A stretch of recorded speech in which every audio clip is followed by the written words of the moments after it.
starting tomorrow, funding for federal food assistance programs will run out if Congress doesn't reopen the government. 42 million Americans across the country will be impacted at a time when many are facing sticker shock during open enrollment for the Affordable Care Act. Joining us now is Jacquez, Chief of Policy and Advocacy at Groundwork Collaborative. Alex, thanks so much for joining us this morning. Thanks for having me. So can you put this into perspective for us, how losing these SNAP benefits will impact Americans who receive them? Sure thing. So about 40 million people nationwide receive supplemental nutrition assistance program benefits every month. Here in California, it's 5.4 million people. That's about 1 in every 7. And in California, those average benefits are about $189 a month, or about $622 a day. That doesn't sound like much, but when you are right on the edge of being able to afford groceries every month, it makes a huge difference. And SNAP lifts millions of people out of poverty.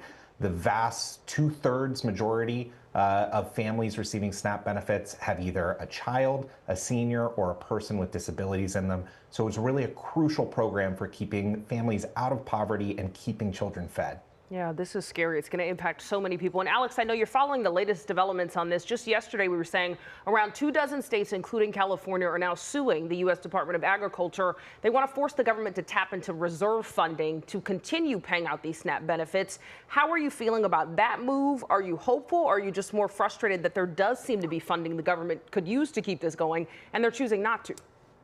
It's certainly frustrating. In every shutdown that there has been so far, SNAP benefits have been paid without interruption. The Department of Agriculture has about $5 billion in a contingency fund that is meant for emergencies. If this is an emergency, I really don't know what is. And it seems like the district court judge in Boston, who is hearing the case brought by those Democratic AGs, agrees. Yesterday, it seemed as though she was leaning toward some sort of decision that would require tapping those contingency funds and making SNAP benefits flow again.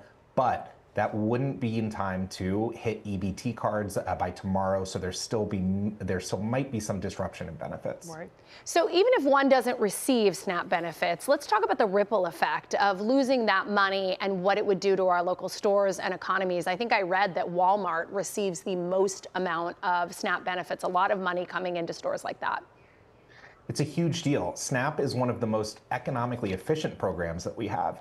Every dollar that is paid out in benefits generates over $1.50 in economic activity because people are taking it right to the grocery store, right to the farmer's market in some instances, right to Walmart, and buying groceries with them. So that generates about $300 million a month in Los Angeles in grocery purchases, and particularly for smaller and rural grocery stores, they tend to rely on SNAP benefits for their operations, and that's going to be a hit to those local economies too. Absolutely. Of course, this is a battle with the government and over policy, but it's really terrible to hear the people who are going to be caught in the middle of this. Alex, thank you so much for joining us this morning. Thanks for having me.